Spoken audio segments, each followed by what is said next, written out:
Bismillahirrahmanirrahim. Assalamualaikum warahmatullahi wabarakatuh. Perkenalkan, nama saya Rizka Nurul Mahmudah. Saya dari Program Studi Pendidikan Teknologi Informasi semester 3 kelas A. Baik, di sini saya akan mempresentasikan hasil kerja saya, yakni sejarah perkembangan komputer dari generasi 1 hingga generasi 5. Oke, baik. Pada perkembangan komputer sendiri terbagi ke dalam 5 generasi. Yang pertama, komputer generasi pertama, yakni pada tahun 1940 sampai dengan tahun 1959. Pada prinsip kerjanya, komputer ini menggunakan tabung vakum untuk memproses dan juga menyimpan data. Contoh dari komputer generasi pertama yakni ENIAC atau Electronic Numerical Integrator and Calculator, dirancang oleh Dr. John Mousley and Presper Exert pada tahun 1946. Kemudian contoh yang kedua dari generasi pertama yakni EDVAC atau Electronic Discrete Variable Arithmetic Computer. Penggunaan tabung vakum juga telah dikurangi di dalam perancangan komputer, di mana proses perhitungan menjadi lebih cepat dibanding dengan yang sebelumnya yakni ENIAC. Kemudian contoh yang ketiga pada komputer generasi pertama yakni EDSAC atau Electronic Device Storage Automatic Calculator. Memperkenalkan penggunaan raksa atau merkuri dalam tabung untuk menyimpan data. Kemudian yang keempat ada UNIVAC 1 komputer. Pada tahun 1951, Dr. Mousley and Exert menciptakan UNIVAC 1 atau Universal Automatic Calculator, komputer pertama yang digunakan untuk memproses data perdagangan. Kemudian selanjutnya ada komputer generasi kedua, yakni pada tahun 1959 sampai dengan tahun 1965.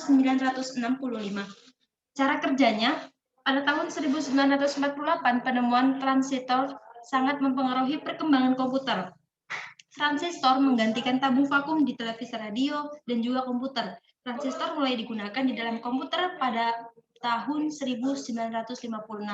Komputer generasi kedua menggantikan bahasa mesin dengan bahasa assembly. Kemudian pada komputer generasi ketiga terjadi pada tahun 1965 sampai dengan tahun 1970. Jack Kilby, seorang insinyur di Texas Instruments, mengembangkan sirkuit terintegrasi di tahun 1958.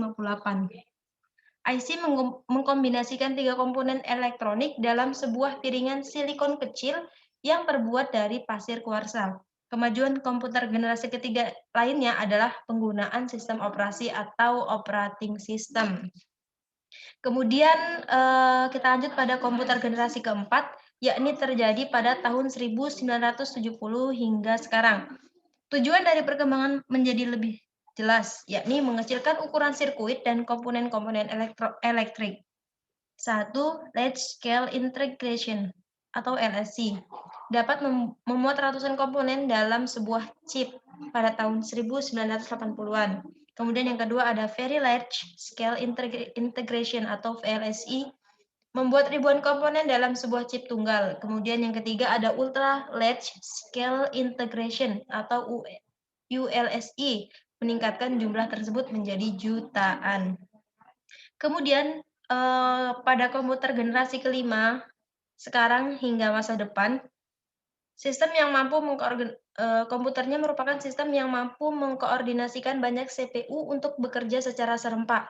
Kemajuan lainnya adalah teknologi superkonduktor yang memungkinkan aliran listrik elektrik tanpa ada hambatan apapun, yang nantinya dapat mempercepat kecepatan dari informasi itu sendiri. Oke, mungkin sekian presentasi dari saya. Terima kasih. Wassalamualaikum warahmatullahi wabarakatuh.